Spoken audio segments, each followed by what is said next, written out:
What was my mistake, నేను ఏ తప్పు చేశాను.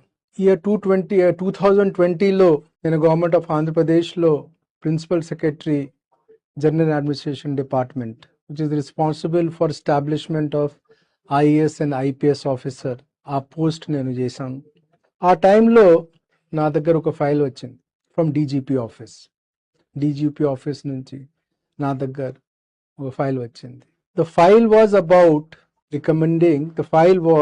ద డీజీపీ ఆఫీస్ రికమెండెడ్ ఒక disciplinary action, framing of charges against additional DGP rank officer Shri ABV Venkateshwar Rao 1989 batch IPS officer.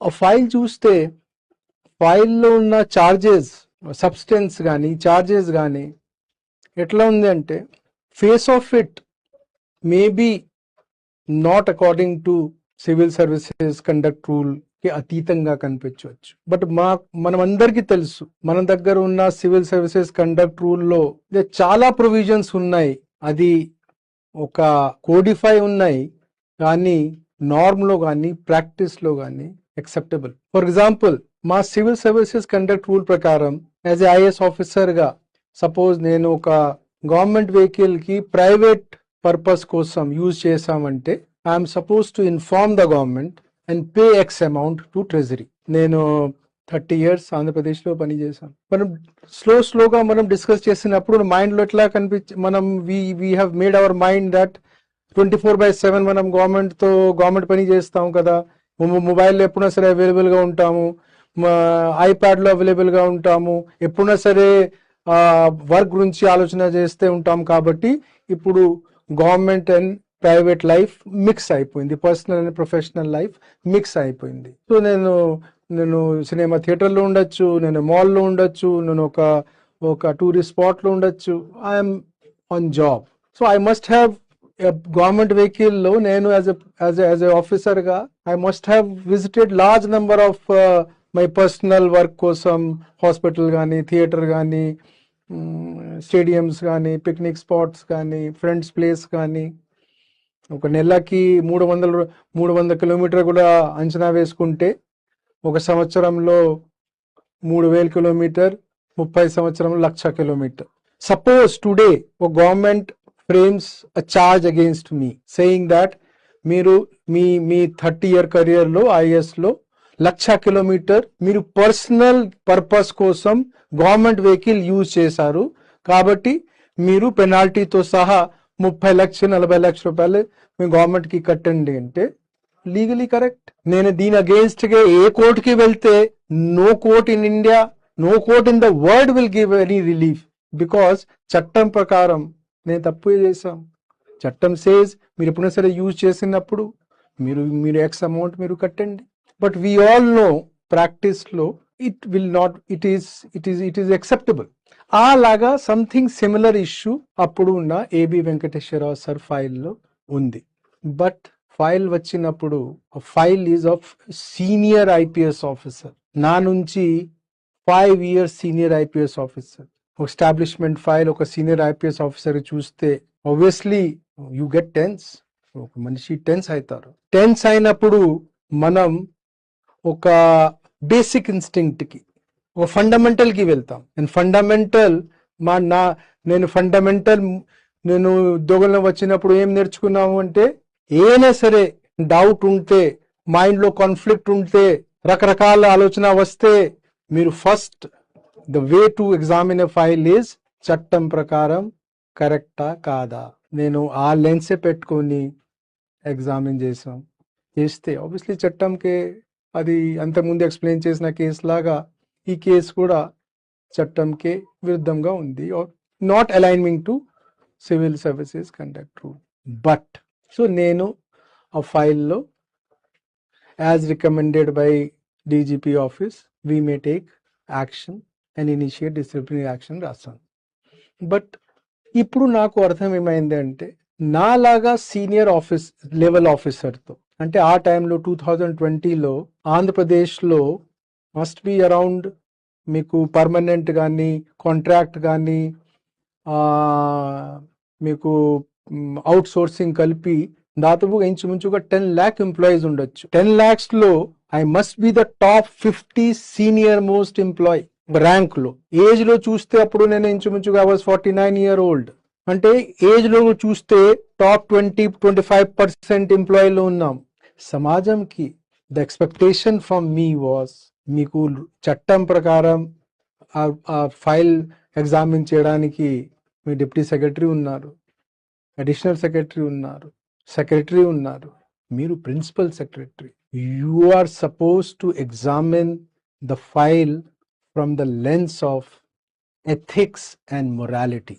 Hire in the echelon, ఒక ఆర్గనైజేషన్లో, ఒక సంస్థలో hire in the echelon ఉన్న వాళ్ళు ఎథిక్స్ అండ్ మొరాలిటీతో file examine చేయాలి, issue examine చేయాలి. I asked myself, I did some కొంచెం రీసెర్చ్ కూడా చేసాం. How does one examine an issue ethically? ఒక ఎథికల్ మోరల్ టెస్ట్ ఏమిటి? చాలా రకరకాల టెస్ట్ ఉన్నాయి, రకరకాల థియరీ ఉన్నాయి.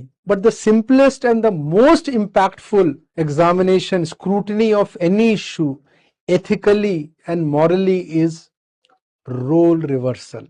అంటే ఏబి వెంకటేశ్వరరావు సార్ కాకుండా, had that file been about me and if the same charges were approved by some principal secretary GAD, what I would have felt? Had I felt just or fair or not? Answer to this question of that file is, I would have not had that same charges being framed against me. I would have not felt fair and just.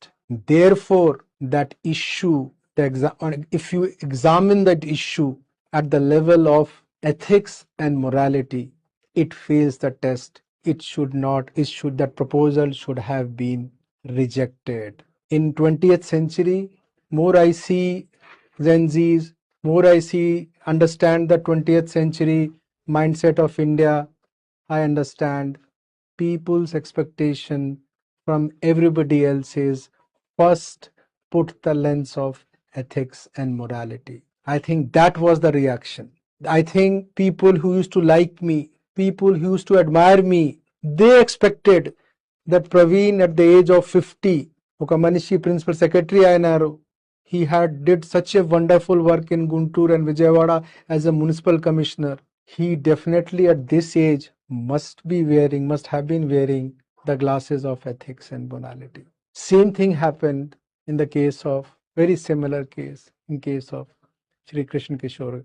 Both cases, had I worn the glasses of ethics and morality, both proposal would have been shot down, or I would have put my remarks saying that I feel ethics and morality low, this doesn't pass, proposal of DGP office or should be rejected. It resulted into huge social, not only sufferings for both A.B. Venkateshwar Rao sir and Krishna Kishore sir personally, వాళ్ళ family members ki, at a personal level, at a social level. I realized it. నేను వాళ్ళిద్దరికి phone చేసి వాళ్ళతో I said sorry to both of them. But man is a social animal. I think it's my duty also to publicly say sorry to both A.B. Venkateshwar Rao sir and to Krishna Kishore sir. Sir, please pardon me in your thoughts. I don't know whether I will meet you in person ever, but in your thoughts, please pardon me. When I shared this thought with many of my friends in Delhi, they asked 3 or 4 things they told. First, they said that maybe you are part of the big chain. Maybe you would have written what you wanted to write, result would have been same. My answer to my friends is, maybe would have been same, but the journey of ethics and morality is a personal journey. It's a journey I want to have for my own conscience, not for anybody else. At least I would have died without any guilt that I did not